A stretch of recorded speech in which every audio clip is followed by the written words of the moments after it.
I've been diagnosed twice with narcissistic personality disorder and once with borderline psychopathy. And I have paid the ultimate price for these all-pervasive cancers of the soul. I have lost fortunes, family, and everything else one can lose, reputation and so on, several times. I did time in jail for securities fraud and so on.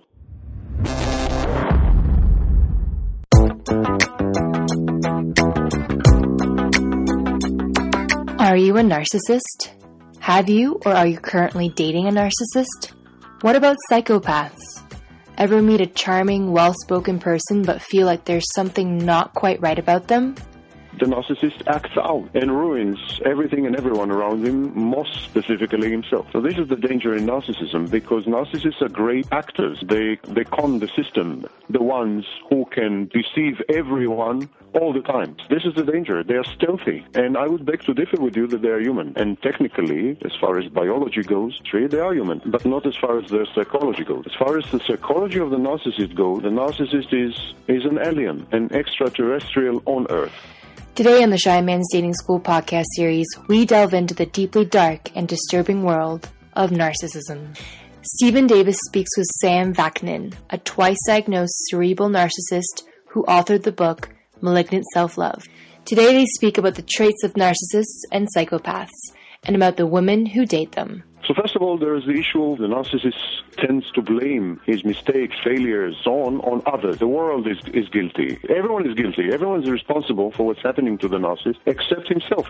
He never takes responsibility. The narcissists are very eager. If you date a narcissist, he pushes you to get married on the second date, planning on having children on the first date, and he immediately tells you that you are the love of his life. So stay tuned to the Shy Man's Dating School podcast series, where today we find out, are you a narcissist?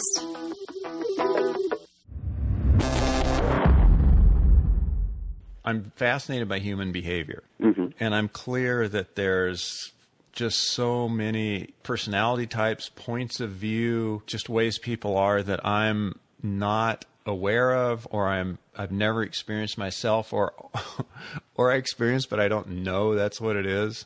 You've clearly researched this, investigated it, organized thoughts about it. I'd love to find out about your journey to the place where you are now as a resource. Now you're a resource for this. It's a pretty straightforward arrow in my case.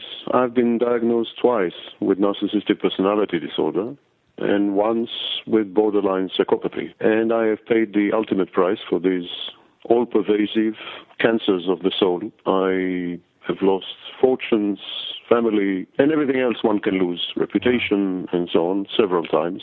I did time in jail for securities fraud and so on. So having hit rock bottom several times, having hit rock bottom and bounced, and then hit rock bottom and bounced, I decided that I would like to discover the laws of physics that regulate this bouncing motion. And what I came across was the general topic of personality disorders. In 1995, when I embarked on my path of self-discovery, there was no awareness of pathological narcissism. It was an obscure subfield which had been neglected for decades.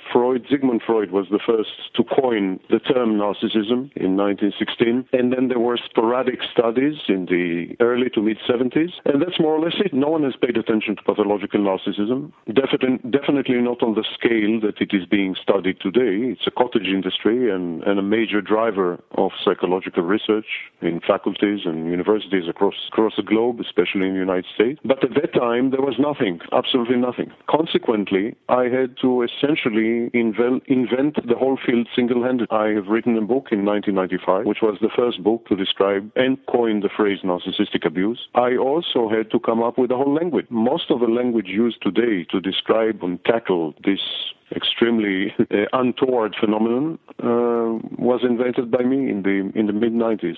So narcissistic supply, somatic narcissists, cerebral narcissists, they're all terms I had to invent as I was plowing along into this terra incognita. But ultimately, after a journey of several years, I thought that I have reached a modicum of self-awareness and self-revelation. And then I branched out. I established support groups online. Well over 100,000 people joined within in the first 2 years.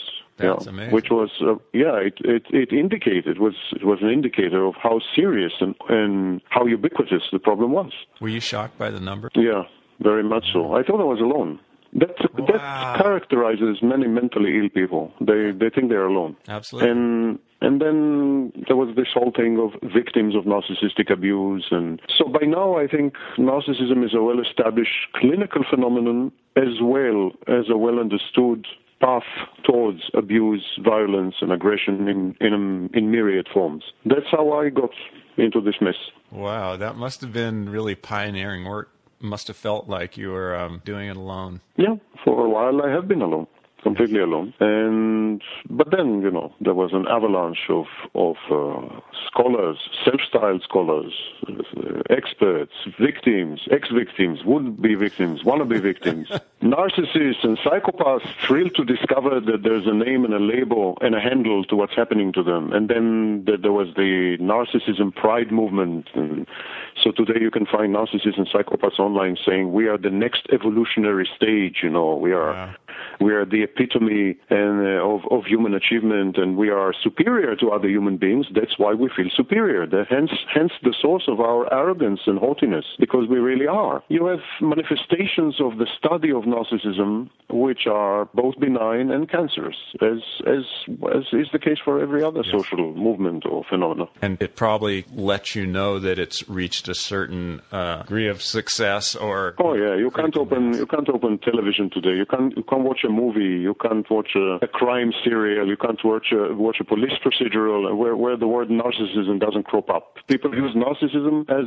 a pejorative term. They hurl narcissism. It's a curse word. And it's all over the place. Today, narcissism is really, in a way, the name of the game. But more seriously, it is beginning to be thought of, pathological narcissism is beginning to be thought of as the root cause of many other, hitherto ostensibly unrelated mental health disorders.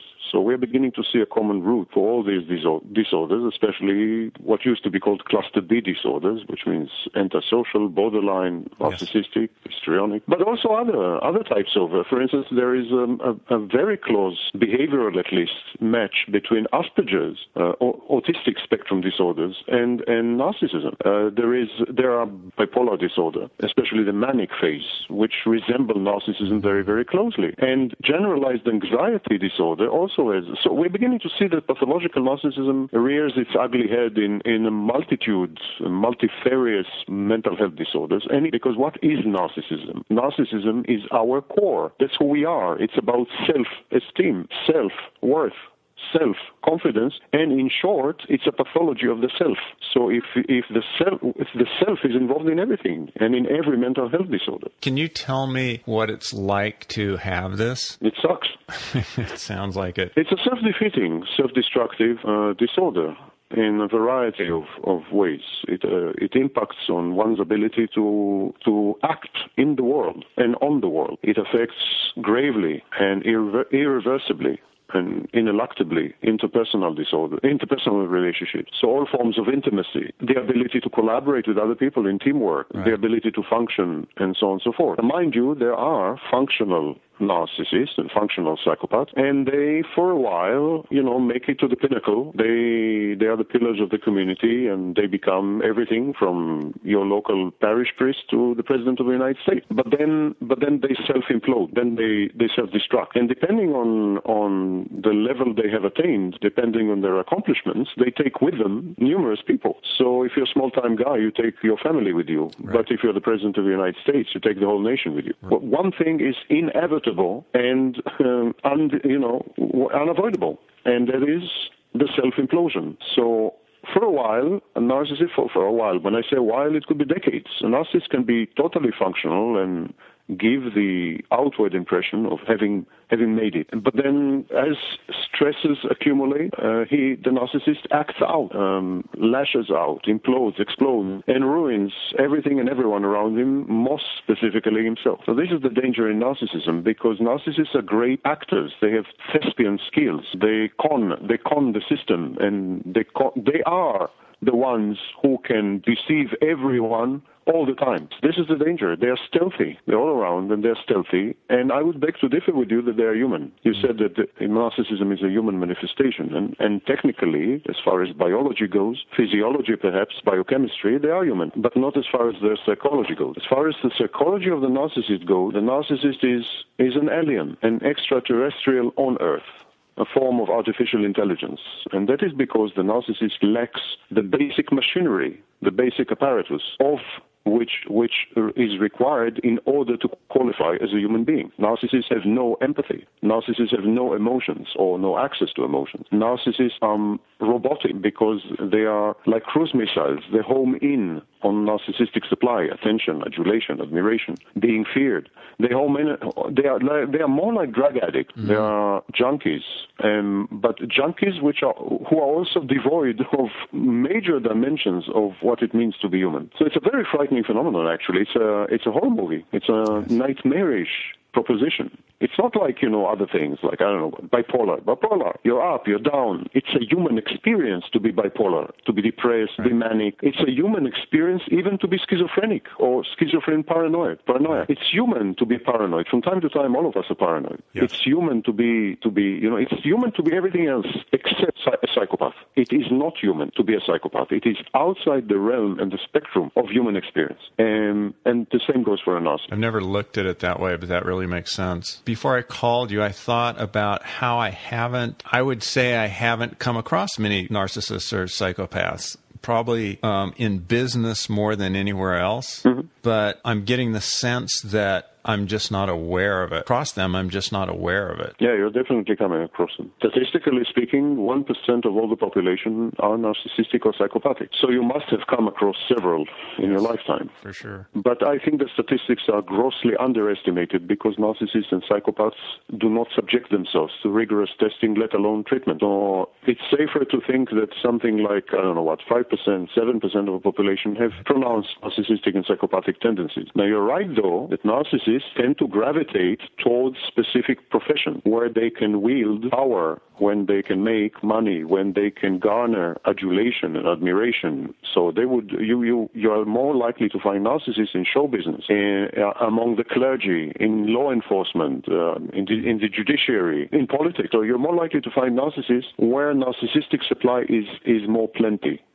Yes. So they gravitate to these professions. And so your statement that you mostly have come across them in a business environment strikes me as true and correct. How would I, if I wanted to increase my awareness so that I was more able to identify that trait in people, is there a particular thing I would look for? If you are sensitized and aware, you can spot them on the first date. If you are not, it would take you a decade. So education is very, very important. And since sensitization and exposure to other people's experiences and to literature online and offline, these are critical. Otherwise, it's very easy not to spot a narcissist or a psychopath until it's way, way too late. I can give you a few markers if you wish. So first of all, there is the issue of what we call alloplastic defenses. The narcissist tends to blame his mistakes, failures, and so on others. The world is guilty. His boss is guilty. The company is guilty. His family is guilty. Everyone is guilty. Everyone is responsible for what's happening to the narcissist except himself. He never takes responsibility. And we call this an external locus of control. It's like the narcissist's life is controlled from the outside. The next thing is narcissists are very hypersensitive. They pick up fights. They feel constantly slighted, injured, insulted. They're hypervigilant.